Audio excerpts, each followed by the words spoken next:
Well, I really hate to think about my life without Richie McFarland. I'm not sure where I would be. My parents were great parents, and I'm sure they would have provided for me, but I could have ended up somewhere else in a state school and not gotten the one-on-one care and attention that I needed. And that's what made Richie McFarland so wonderful, because it was in our own community, founded by mothers who were concerned about their children.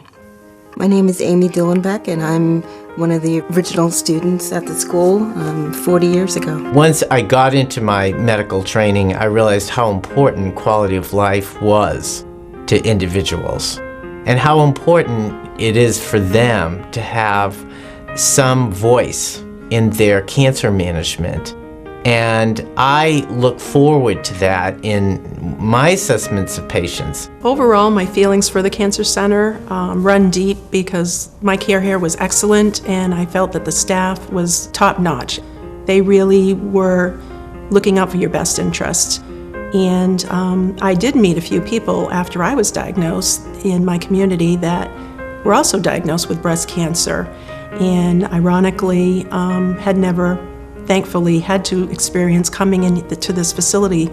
And I just told them, I said, from the second you're going to pull up to the building in the parking lot, you're going to look at this building and you're going to have a warm and fuzzy feeling. No child ever needs to have a decayed tooth, and some of them suffer terribly from dental disease, and it's unnecessary. And it's the fault of all of us who don't provide the education, the preventive care, and the access to treatment that they need, because we could save time and energy and pain if we could get to them early, teach their parents how to care for them and care for their children's teeth, and make it just part of their daily lives.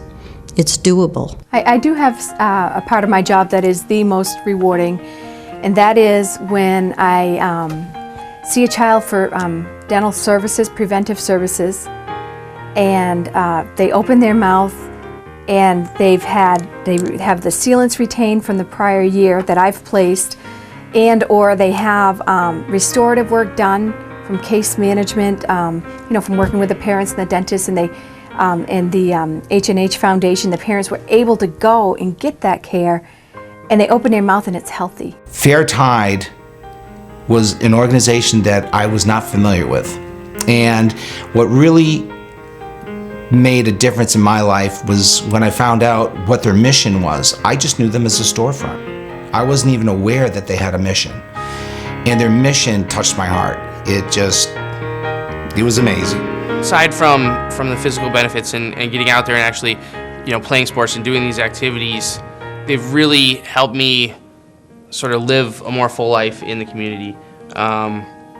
Just the simple things from, being more confident in social situations, being comfortable meeting somebody or talking about your disability with somebody that doesn't understand it, or just being able to speak in front of people. That's something that I'm much more comfortable with now than I was before.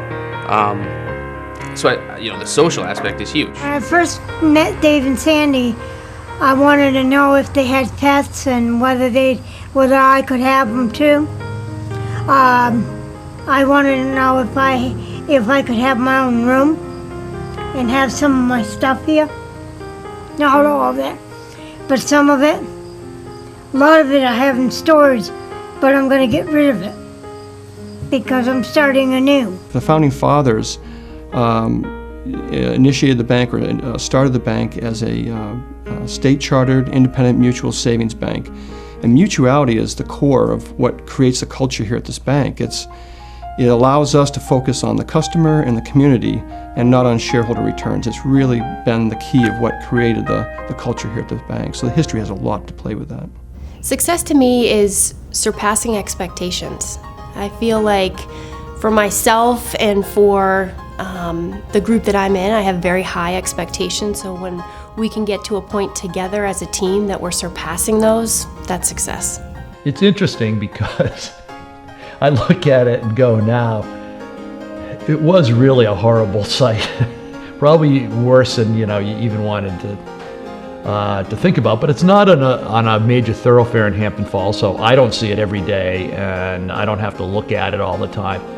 But it's kind of transformed itself from a relatively nasty-looking place to a little wonderland down there now. So it's been a great beautification project for that little corner of the world. What makes Worth worthwhile is that we bring a quality of care that is matching what is in existence in the West to parts of the world where they couldn't possibly get that kind of care, number one. Number two, we do it for either a very small fee or no charge at all, so that anyone can afford it, even the poorest of poor. If I had to pinpoint one thing that camp really helped me with, it was being comfortable with who I am and where I fit in this world.